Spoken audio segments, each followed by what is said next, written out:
Jeg fatter seriøst ikke den her ligning. Du ligner da godt nok en, der hellere vil være et andet sted. Nej, jeg vil faktisk gerne lige forstå det her.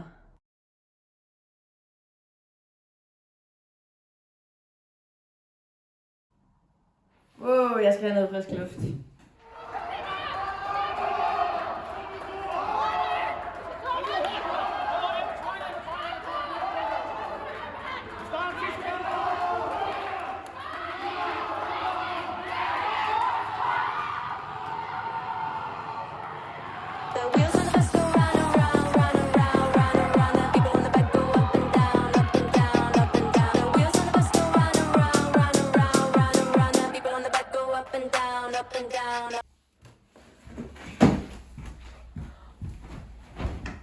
Det var vist rigelig frisk luft for i dag.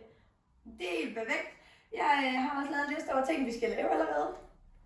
Men det der, det gør vi jo altid. Jeg føler, der mangler noget andet. Du overtænker alt for meget det der tutorhalløj. Ja, det kan godt være, at jeg overtænker det, men jeg er simpelthen nødt til at vide mere om den tutorverden.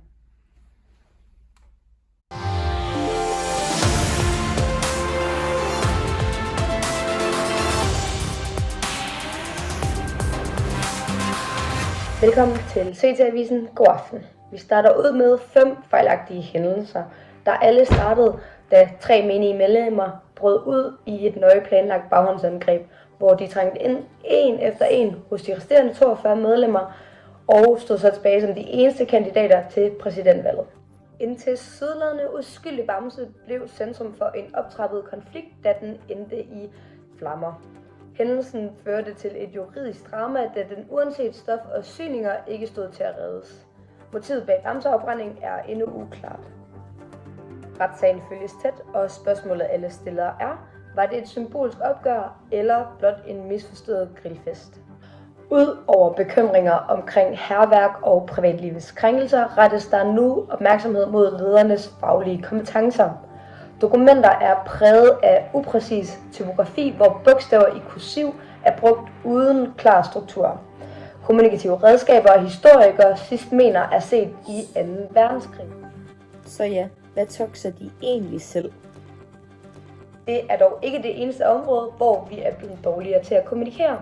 Vi lever nemlig i en verden, hvor alkohol og nikotin er en nødvendighed for at trives, og det sker derfor oftere og oftere, at folk lærer sig rive med promillen.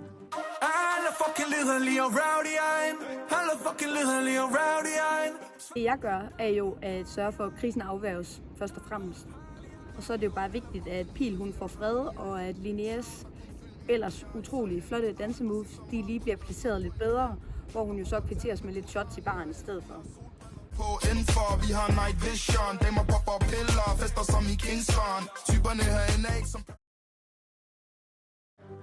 Psykologer og økonomer udtrykker deres bekymring for landets tutorer, der bruger al deres tid på frivilligt arbejde. Eksperter forsøger at hjælpe de engagerede sjæle med at forstå, at selvom man kan leve af kærlighed og gruppekram, så betaler det ikke huslejen. Vi fortsætter efter en kort reklamepause. Jeg kunne godt blive Danmarksmester i en CrossFit workout, hvis jeg bare lige fik et halvt år til at træne i. Du skal jo tænke på, lige nu har jeg altid tømmermænd. Jeg ville jo være vanvittigt, hvis jeg brugte lige så meget tid på det, som på at hakke bajer. Er du også træt af, at kæresten altid vil diskutere? Så frygt ej. Apoteket har i denne uge 30% på produktet Snak ikke nu, der fås til 199. Suppler med Snak ideen for selv at få et ord indført, der fås til blot 99. Og glem ikke Duklarden, der går til alle lejligheder for kun 149. Tilbud gælder frem til eksamen.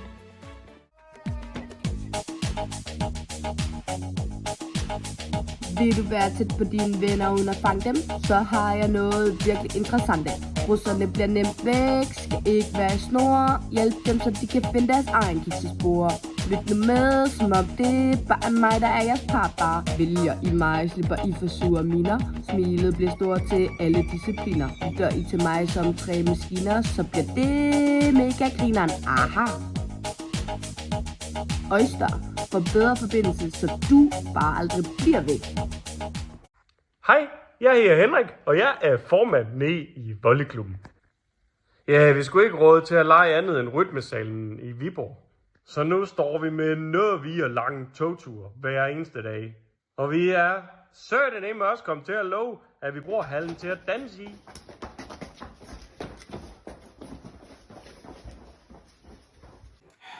Ja, det sætter os så sådan lidt i kroppen, det her.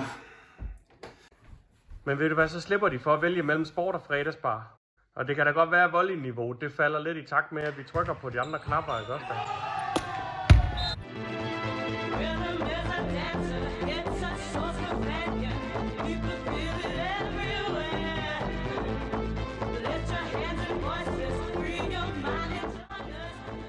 OK støtter lokalsporten, så de kan få råd til egen hal og selv vælge deres sport. Vi er tilbage og følger op på det, alle snakker om, nemlig hvem er vinderen af dette års Tutor Dice. Yes! Endelig nogle rigtige nyheder! Fuck, hvor lækkert. Så sygt. Hvem elsker ikke fantasimad?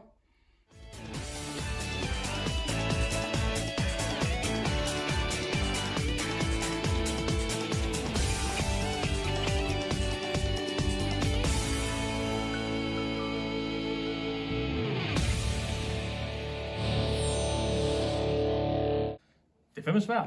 Ja, for helvede. Altså, jeg ved det simpelthen ikke. Ja, jeg ved heller ikke. Altså, hvis Clara og Gry står sammen, så står de jo virkelig stærkt. Ja, det er rigtigt. Det er så også lidt et stort vis. Men altså, ja. også bare Martin og Linnea, de står også okay stærkt, vil jeg sige. Ja, men altså, man kan sige, Hov, han har jo S-faktoren. Han har jo alle damerne. S-faktoren? Ja, altså simulationstræning. Men Martin har P-faktoren. P-faktoren? Penetration. Læs for helvede. Ja, men altså, Clara, hun står jo også virkelig stærkt. Hun har jo K-faktoren. K-faktoren? Ja, kærlighed. Kærlighed vinder over alt. Jo, prøv at høre. Det kan godt være, at man ikke finder kærligheden i reality. Men prøv at høre, det gør man i det virkelige liv. Masser af kærlighed, fuld power, let's go. Og kærlighed til de nye studerende. Vi iler videre, da folk står i kø for at få lov at arrangere alt fra kludermutter i sofaen til større sportsevents. Men hvad er det egentlig, der driver disse unge yderst sociale mennesker? Netop det spørgsmål har vi stillet flere på gaden. Så behøver man aldrig at sove alene, så kan man bare crashe hos nogen. Jeg kan bare godt lide at mærke andre, der også er sociale og klar på nogle dumme idéer og sådan lidt mere uorganiseret. Det synes jeg er mega fedt. Det er mega fedt. Man bliver aldrig væk, fordi man har sådan sine venner omkring sig hele tiden. Hej Jussi. Hej. Jeg elsker jo at være social, fordi man har ikke kun den sjov, man selv laver, man har også den andre laver. Vi trænger vist til en opdatering på vejret, men bliv hængende, for efter vejrudsigten fortsætter vi med Hov Happens, Klar til damer, kurs mod fjerne øl og Tutor Dice. Velkommen til vejrudsigten i Tutorland. Vejret har tendens til at være en smule svingende, men det er vendt, cancergrillen er tændt, og der er sol alle de relevante steder i landet. En smule skyer her omkring Horsens og Skive, men altså en vind i håret risiko på omkring 2, så ikke noget, der er værd at snakke om. Høj sol, lav morale. Den her vekslende vejr har altså skabt en kæmpe regnbue, der har fået crashet Instagram. Influencers og medicinstuderende er altså ikke fremmødt på deres arbejdspladser. Hvorvidt de medicinstuderende ikke er fremmødt grød regnbuen eller af andre årsager er endnu uvist. Men der snakkes altså stadig utrolig meget om den her regnbue og hvad der lige sker med den. Så hjælp os med at finde den, hvis vi skal have vores hverdag tilbage. De er jo skrubskøre alle sammen. Ja, det er sgu helt perfekt. Men hvis vi nu finder den der regnbue til dem, så kan det være, at de ser vores sande jeg og vil have vores hjælp.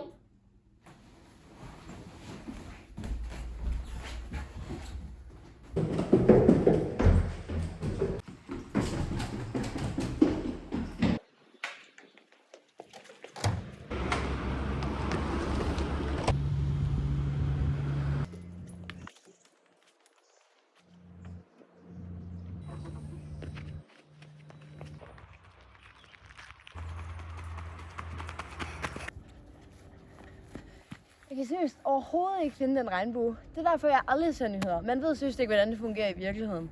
Kan vi ikke? Jeg gider ikke lede mere. Kan vi ikke godt bare lige lege lidt den her? Hvor har du den fra? Det ligner da knap nok en regnbue.